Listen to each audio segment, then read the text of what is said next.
Hi, it's Chef Rick, and today I'm making apple strudel. Right, start with the pastry, some double O flour, an egg, some white wine vinegar, some vegetable oil, and some warm water. Mix that all together until it's just combined. I'm laughing, I've just recorded the whole audio for this. And gone back to listen to it, and my little boys have been playing with the microphone. They turned this echo on, and I had an echo all through my voice. It was ridiculous. I thought, shall I just leave it in? But I can't, I'll just redo it. Lightly flour a surface, put this pastry down and just knead it. So roll it together, push it. When it's sticking, that's why you use a floured surface, because the flour's gonna, absorb it. Look how it's picking up all the flour off the work surface until it's a really nice, smooth, shiny ball of pastry.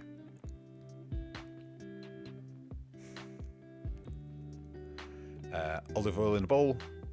Put the pastry in there, cover it up and put it in the fridge overnight.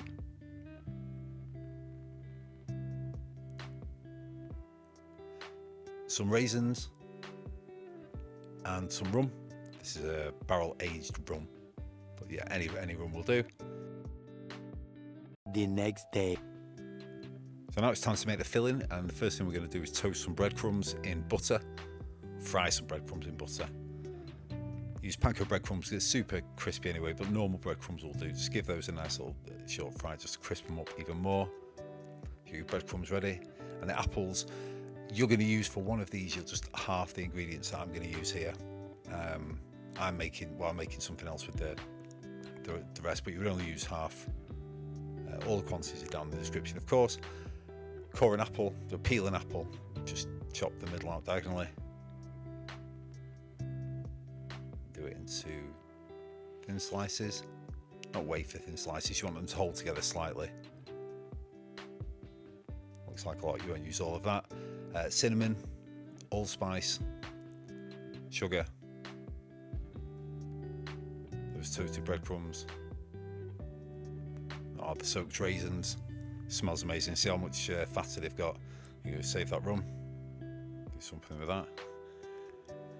You can go the raisins, the zest and juice of a lemon.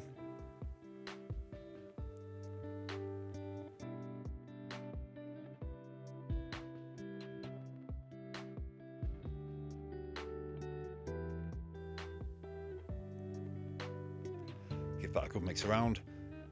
This was no good. The tools were wrong there, so I thought just wash my hands, get them in there, get everything really combined.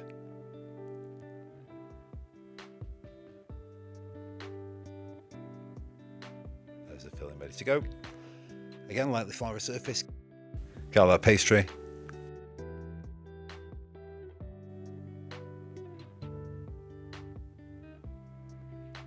And roll it out, rectangular shape, about half an inch wide. Don't want it to go too thin. Put all of your filling inside to at one end like this, almost like you're rolling a cigar or making a roll up. Melted butter, this is going to make sure everything seals up nicely.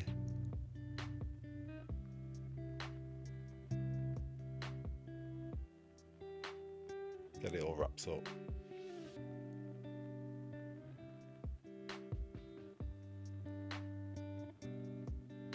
Then onto a baking tray, I just flipped it on. You can see this is, again, probably the wrong tools for the job, so I'll put it diagonally in the end. Cover everything with melted butter.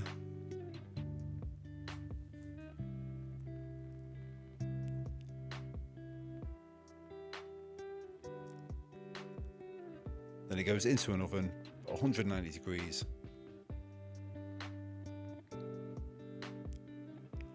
That's about 25 minutes. Take it out, let it cool slightly,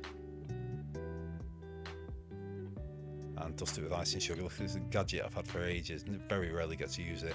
I couldn't find a sieve, so it's a job. Cover it in icing sugar. And give it a slice. It's a very measly little slice I give here. Obviously you'd want to have a nice big fat slice, but I should have gone more. You could double that, you could easily double that. And there you go, serve with some fresh ice cream. You can serve it with cream. Delicious, like pastry, apple gorgeous rum soaked raisins. It is what it is. Very, very easy. Thank you so much for watching, and I'll see you on the next one.